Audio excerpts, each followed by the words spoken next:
네, 오늘은 강제 수사 중에서 가장 강력하고 또 기본적인 방법인 인신구속제도 이걸 살펴보도록 하겠습니다. 인신구속이라는 것은 수사기관이 또는 법원이 피의자 또는 피고인의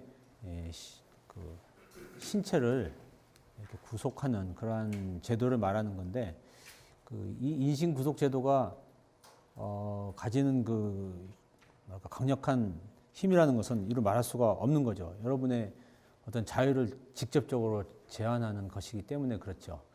근데 이 인신구속제도를 어떻게 가져갈 것인가는 나라에 따라서 또 시대에 따라서 많이 달라지게 되는데, 이 인신구속제도가 얼마나 어떠한 형태를 가지고 있는가를 보면 바로 그 나라의 그 형사사법 시스템의 어떤 수준을 알 수 있다라고 할 수가 있어요. 현재 우리나라에서는 기본적으로 이제 사람을 인신구속을 하려면은 법원의 영장을 받고 이런 식으로 되어 있지만, 그 옛날에는 꼭 현재와 같은 모습이 아니었고, 우리나라가 일제시대 때에는 굉장히 그 전근대적인 그런 인신구속제도를 가지고 있었다고 볼 수 있는데, 예를 들면 일제시대 때에는 수사기관이 피의자를 이렇게 좀 신문을 할 필요가 있다. 그러면은 수사기관이 바로 피의자를 데려다가 영장 없이 신문을 할 수 있는 그러한 제도를 조선 형사령에서 제도적으로 만들어 놓고 있었어요. 그러한 그 영장 없이 수사기관이 피의자를 잡아갈 수 있는 그러한 제도 때문에 수많은 사람들이 경찰의 어떤 불법적인 또는 가혹한 상태에 놓여 있게 되어, 가혹한 어떤 처분 하에 놓여 있게 됐고, 그것 때문에 우리 일제 시대 때는 호랑이가 온다 그래도 울음을 그치지 않는 아이들이 순사가 온다 그러면 울음을 그칠 정도로 그렇게 이제 무서운 권력을 휘둘렀었죠. 그래서 2차 대전이 끝나고 일제가 물러난 뒤에 우리나라에 이제 연합군이 와서 미 군정이 시행되게 됐잖아요. 미 군정이 시행되고 그러면서 과도 정부를 수립하게 되는데 이 과도 정부에서 법령을 만들게 됐어요. 과도 정부 법령 176호 176호에서 영장제도를 최초로 우리나라에 이제 들어오게 되는데, 이 영장제도를 들어오게 되는데, 이 영장을 통해서만, 그러니까 판사의 영장을 가지고만 인신구속을 할 수 있도록 그런 제도를 만들게 됐죠. 이것은 우리 정부가 수립된 1948년 이전에 이미 만들어진 제도이고, 그렇게 해서 이제 영장제도를 시행하게 됐는데, 영장제도를 시행을 해보다 보니까 1948년 이제 요 제도로 남조선 과도정부 법령 176호에 의한 영장제도를 시행하고 있었는데, 우리 형사소송법이 1954년에 제정될 때까지 이제 시행되다가 어떤 것을 발견했냐면, 영장제도를 만들긴 했지만 종래의 일제시대의 어떤 그러한 사법 관행이 좀 완전히 부식지지 않고, 그래서 영장을 발부하는 데 있어서 뭔가 제대로 심사를 하지 않냐고 형식적으로 이렇게 영장을 발부해서 구속하는 그러한 일들이 계속 이제 없어지지 않고 있었어요. 그래서 우리 형사소송법 제정을 할 때 그 당시 우리 입법자들은 어떤 고민을 하게 됐냐면, 이 영장 제도를 보다 실질적으로 좀 잘 해야 된다. 영장 발부 여부를 결정할 때 뭔가 사건을 좀 제대로 알고 판단을 할 수 있도록 해야 되겠다라는 요청이 있었고, 그래서 그때 당시에 이제 입법하시는 분들이 토론을 많이 했었는데, 그러한 기록들을 보면 어떠한 고민을 하게 되냐면, 이런 문제 때문에 그럼 영장을 발부할 때 뭔가 자료를 충분히 보고 판단을 할 수 있게 하자라는 그 생각이 이르게 돼가지고, 우리 제정형사소송법에는 자료 제출을, 영장을 청구할 때 자료를 제출하도록 했어요. 그러면 이제 자료를 제출하면 이 사람이 진짜 범죄를 저질렀는지, 꼭 구속을 해야 되는지 이런 사유를 판사가 보고, 그 자료에 의해서 이제 판단을 하도록 하는 그러한 이제 제도를 구상을 했었죠. 이것은 우리 형사소송법을 제정하신 입법자들의 생각은 이렇게 함으로써 보다 이제 구속되는 사람들의 인권을 보장하고 구속권이 남용되지 않도록, 인신구속권이 남용되지 않도록 하고자 하는 의도였어요. 그리고 이러한 제도가 이때 만들어진 제도가 상당히 오랫동안 이제 이루어졌는데, 그런데 현실에서는 조금 그 형사소송법을 제정했던 그 입법자들의 의도대로 다 드러나지 못했어요. 그것은 이제 어떤 일이 왜 그렇게 됐냐면, 자료를 제출한다는 게 결국 그 수사기관이 범죄 혐의가 있는 사람을 조사를 하고 범죄 혐의가 있는 사람에 대해서 이 구속을 할 필요가 있겠다라고 생각하고 그것을 이제 구속영장을 청구하게 되는데, 여러분 수사기관이 판단할 때 구속할 필요가 있다고 생각해서 구속영장을 청구하고 거기에 자료를 붙인다면 그 자료를 본 판사도 비슷한 생각을 하지 않을까요? 어떻겠어요? 수사기관이, 경찰도 검사도 바보가 아닌 이상 자기가 영장 청구를 하면서 영장 청구할 필요가 있다고 주장하는데 거기에 기록을 보면 영장 청구할 필요가 없겠네라는 생각이 들게 기록을 만들겠어요? 뭐 예를 들면 여러분이 대학교 들어가는데 대학교 입학에다가 자기소개서를 쓴다. 자기소개서 쓰는데 어떻게 했어요? 자기소개서 쓸 때 여러분 자기소개할 때 뭐라고 쓰겠어요? 자기소개서를 읽으면 마치 공부를 매우 잘하고, 자기소개서를 쓰면 마치 우리나라를 구할 수 있는 사람인 것처럼 쓰지 않아요? 어떠세요? 자기소개서를 봤더니 얘는 공부도 안 할 거고 저는 대학 가면 무조건 놀겠습니다. 저는 아주 날라리고요. 저를 뽑아주면 안 돼요. 이런 자기소개서 쓴 사람이 있어요? 없잖아요.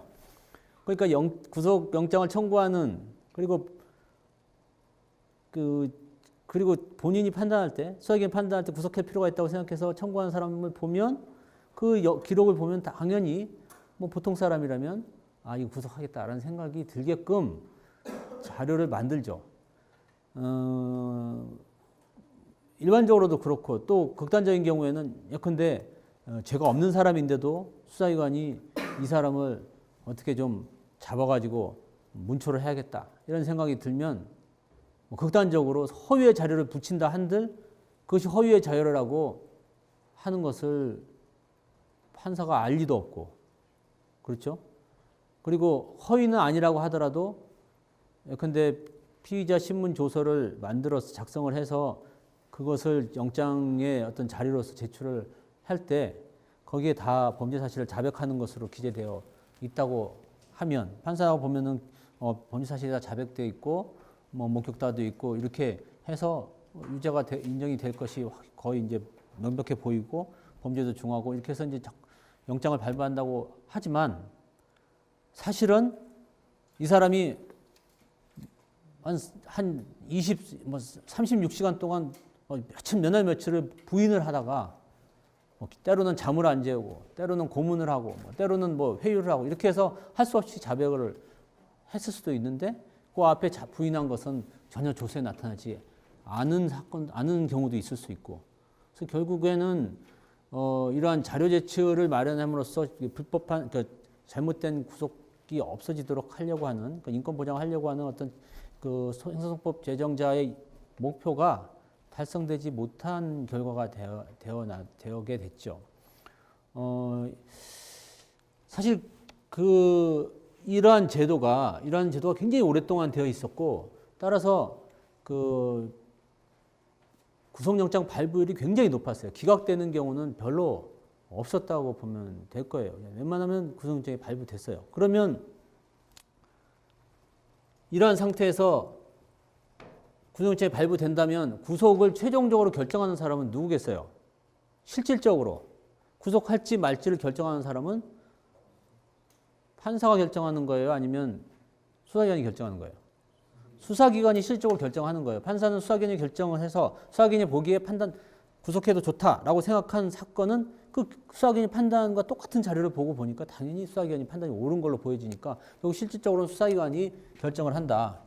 수사기관이 결정을 하게 되고, 따라서 영장을 받게 하는 취지가 수사기관이 구속을 하려고 하는데 과연 이 수사기관이 구속하는 것이 문제가 없는 거에 대해서 실질적으로 통제해야 되는 어떤 그런 기능은 전혀 갖지 못하고 우리 제도가 계속 운영되어 왔다고 볼 수가 있어요.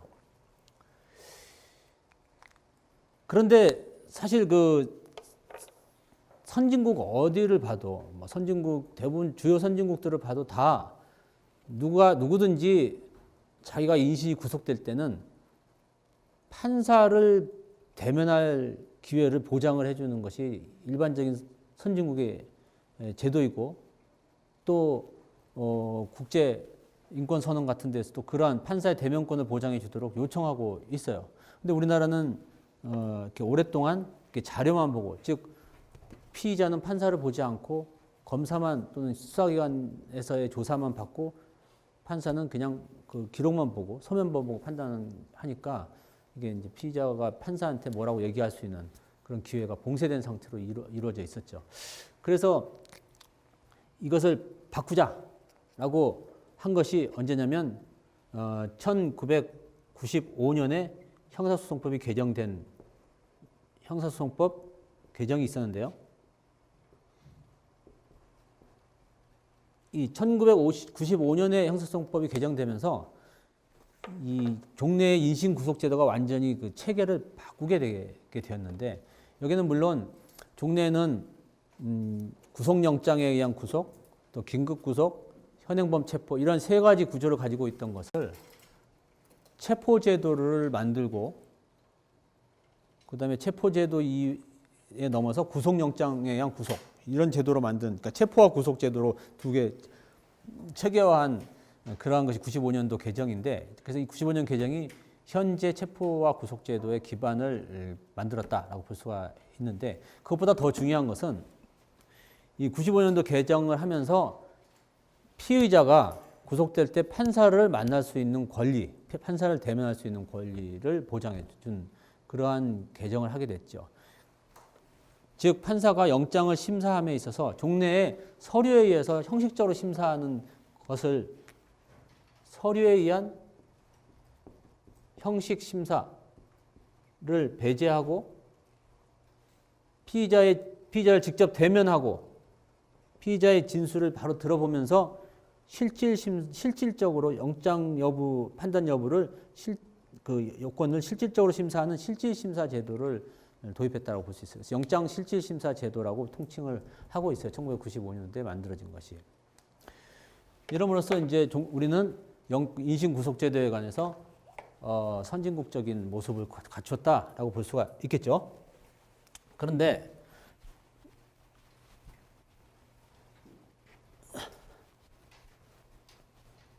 여기서부터 좀 약간 재미있는 일들이 이제 벌어지게 되는데요. 1995년에 영장 실질 심사 제도가 들어오게 되었어요. 그런데 영장 실질 심사가 들어오는데 이때에 그러면 영장 실질 심사, 즉 피의자 신문을 모든 사건에 하느냐? 뭐 예를 들면 이렇게 생각할 수 있죠. 영장을 기각할 것이 명백해요. 그런데 친고죄인데 고소가 없다. 또는 영장을 발부할 것, 종래의 관행위에서 영장을 발부할 것이 명백해. 살인죄고 다 증거도 확실하고 풀어만 주면 도망갈 것 같고, 이럴 경우에 굳이 영장 신문할 필요가 없다. 뭐 발부할 것이 명백하니까 이제 이런 생각을 할 수 있잖아요. 그래서 이때 처음에 만들어진 제도는 어떤 제도를 갖췄냐면, 처음에는 신문 여부를 판사가 결정하게 했어요. 판사가 재량으로 신문 여부를 결정하게 했어요. 그래서 판사가 봤을 때 이건 꼭 신문을 해서 피의자의 말을 들어보고 영장을 발부할지 말지를 결정을 해야 되겠다라고 생각하는 사건은 신문기를 정해서 피의자를 보고, 뭐 피의자를 굳이 안 봐도 결정하는데 지장이 없겠다 하는 것은 그냥 바로 발부를 하게 됐어요. 자, 이렇게 되니까 우리가 아까 본 것처럼 그 이전에 서면 형식 심사, 형식 서면 심사 했을 때는 누가 그 구속 여부를 실질적으로 결정한다고 그랬죠? 방금 본 것처럼 수사기관, 검사가 또는 경찰이 수사기관이 실질적으로 이것을 결정을 하는 제도였는데 이제 이렇게 오니까 이 영장을 물어볼지 안 물어볼지에서부터 누가 컨트롤을 하게 돼요? 판사가 컨트롤하게 되는 거죠. 즉 인신구속제도에서 수사기관으로부터 판사 쪽으로 그 무게의 축이 옮겨간 것이라고 볼 수가 있어요. 그게 1995년의 개정이에요. 그러니까 수사기관은 이런 거 좋겠어요, 싫겠어요? 여러분이 수사기관이라면 기분이 좋겠어요, 나쁘겠어요? 기분이 안 좋죠. 기분이 안 좋으니까 이걸 개정하고 싶어하는 생각이 드는 거죠. 그래서 개정이 이루어졌어요. 어떻게 개정이 이루어졌냐면 1997년에 형사소송법이 다시 개정이 되게 되는데 이때 개정이 판사 재량을 바꾸는 것이에요. 자, 이렇게 생각해 보면은 이건 뭐 지금 뭐 수사기관이 기분이 안 좋다 이것은 조금 약간 농담이기도 하지만 근데 판사가 신문을 할지 여부를 결정하면은 무슨 문제가 되냐면 피의자가 판사를 대면할 권리를 보장하기 위해서 이런 신문 제도를 만들었는데 그럼 피의자가 판사를 보고 싶을 때 보고 보기 싫을 때 안 보고 그렇게 하지 맞을 거 아니겠어요. 그죠? 그런데 왜 판사가 보고 싶을 때 부르고 안 보고 싶을 때 안 부르는 이거 거꾸로 된 거 아니냐 이런 의문이 생기잖아요. 그러니까 피의자에게 신문 절차를 자기가 그 절차를 이용할지 아니면 이용 안 하고 그냥 판사님 보는 것조차 내가 뭐 부끄럽거나 뭐 보고 싶지 않아서 그냥 나 구속되겠다 할 때는 피의자가 원하는 대로 해주는 것이 맞지 않는가 이런 생각을 할 수 있겠잖아요. 그래서 피의자가 신문을 신청할 때 한해서 영장 신문을 한자 하는 제도를 만들 수 있고 바로 이 제도가 이제 97년에 개정된 제도이죠. 그래서 피의자 신청 제도로 바뀌어요.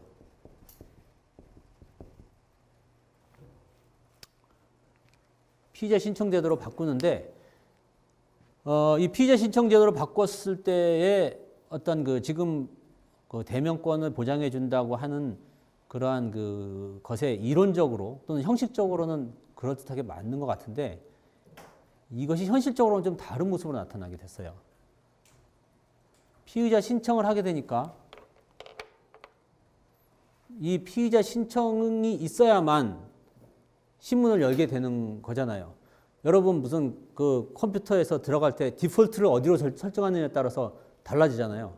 뭐 하나 계약을 하면 당연히 저 조건도 다 받아들이는 걸로 디폴트하고 싫은 사람은 거부하시오 하는 거랑 그 다른 조건도 있는데 그거 원하는 사람은 동의하시오 하는 경우에 그게 완전히 다르다는 거 아시죠? 결국은 선택권은 주는 것 같지만 완전히 다르단 말이에요. 이거는 원하는 사람을 신청하시오 하다 보니까 피의자가 모를 수도 있고 또 신청하려니까 좀 약간 좀 부담스럽기도 하고 또 피의자 입장에서 볼 때 야 내가 범죄 저지르고 내가 물건 훔치고 사람 때리고 그랬는데 내가 무슨 판사한테 무슨 할 말이 있겠나 그냥 구속당한다. 그러니까 신청을 안 하게 되는 거야. 더 나아가서 이럴 가능성도 있는 거죠. 수사기관이 볼 때 판사한테 갔다 오면 여러 가지로 딴소리하고 별로 안 좋을 수도 있잖아요. 그러니까 판사 안 만나게 하는 게 편하고 또 자기 수사하는 데도 편할 수도 있죠. 뭐 꼭 그렇다는 게 아니라 그럴 가능성이 있다는 거예요. 그러니까 수사를 하면서 피의자한테 슬쩍 뭐 너 이렇게 다 범죄도 다 저질렀는데 판사를 굳이 만날 필요가 있겠어? 그냥 순순히 구속되는 게 더 좋지 않겠나? 이런 얘기를 직접 하거나 또는 마치 이 수사기관이 귀찮게 자꾸 판사를 만나니 뭐니 이렇게 하면 수사기관이 기분이 안 좋을 거라는 생각을 은연중 주게 되면 피의자 본인은 뭔가 판사한테 만나서 자기가 억울한 일을 얘기하고 싶은데 어차피 내가 저 사람 찔른 건 맞고 내가 뭐 찔른 것이 좀 억울한 면은 있지만 어차피 뭐 잘못 얘기했다가는 수사기관한테 밉보일 수도 있겠다. 이런 것 때문에 또 신청을 못 하게 되고 또 더 나아가서는 수사기관이 어떠한 그 약간의 그 사수를 써서 신청을 못 하게 하는 경우도 있을 수도 있고 뭐 여러 가지 일들이 이제 가능해요. 가능해서 결국 피의자에게 대면권을 준다는 피의자 권리다라고 하는 그 논리, 형식 논리에는 이것이 참 좋아 보이지만 현실적으로는 피의자가 신청을 하지 않음으로써 신문이 일어나지 않는 것으로 가게 됐어요. 그래서 신문이 없어지게 됐어요. 이 제도가 이것을 기도해서 이런 제도를 만들었다고 믿고 싶지는 않아요. 그러나 이런 현실이 벌어졌어요. 사실 그래서 이렇게 제도가 바뀌면서 영장실질심사율의 그 통계를 보면 실질심사가 아니라 신문이 이루어진 게 확 줄었던 것을 우리가 통계적으로 알 수가 있었던 것이죠. 그래서 이러한 제도, 97년에 만들어진 제도가 상당히 오래 가는데 이러한 제도는 결국 형식적으로는 어쩔지 몰라 실질적으로 피의자가 판사를 대면할 권리를 침해한다고 하는 비판이 계속 있어 왔었고요. 계속 있어 왔고, 그래서 이것이 2007년도 형사소송법이 개정되면서 다시 바뀌게 되죠. 어떻게 바뀌게 되냐? 이제 피의자가 판사 만나는 것은 당연히 만나야 되는 것이다. 판사를 만나서 자기가 억울한 것을 얘기하고 범죄를 저질렀어도 뭔가 정상이 있을 거 아니에요. 그걸 얘기를 하던가 뭐 이렇게 판사를 만나볼 기회를 줘야 된다고 하는 것 때문에 언제나 필수적으로 신문을 해야 된다. 반드시 신문해야 된다는 필수적 신문으로 바뀌게 되죠. 2007년 형사소송법이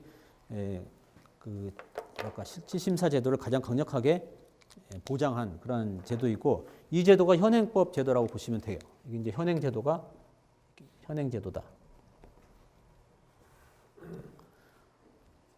물론 이제 필수적 신문이지만 필수적 신문이니까 하여튼 구속을 하려면 반드시 신문을 해야 돼요. 반드시 신문을 하도록 되어 있는데 그런데 이럴 경우 있죠.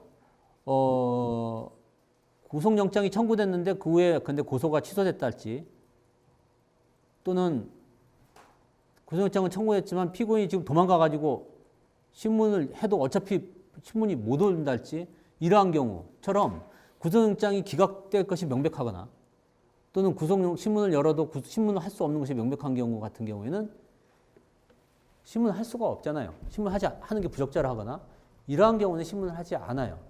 즉 그래서 필수적 신문이지만 아직 이 제도에서 판사가 아직이 아니고 이 제도 내에서 판사가 신문을 할지 말지를 결정하는 그러한 절차가 필요하고 따라서 이제 신문 여부를 결정하는 그러한 이제 절차가 하나 필요한 것이죠. 그것이 우리가 앞으로 이제 좀 배울 거지만 신문을 정하고 신문을 하는 신문 여부를 판사가 일단 정하고 판사가 신문하기로 결정하면 신문하는 그런 제도로 이루어져 있지만 그게 종래의 판사가 신문을 할지 여부를 결정하는 그런 제도가 아니고 원칙적으로 다 신문을 하는데 특히 신문하는 게 아주 부적절하거나 불가능한 경우에 한해서 신문을 안 하는 것으로 운영하고 있고 그래서 현재도 지금 다 특별한 사정이 없는 한 다 신문을 하는 것으로 좀 실무가 운영되고 있는 것으로 알고 있습니다.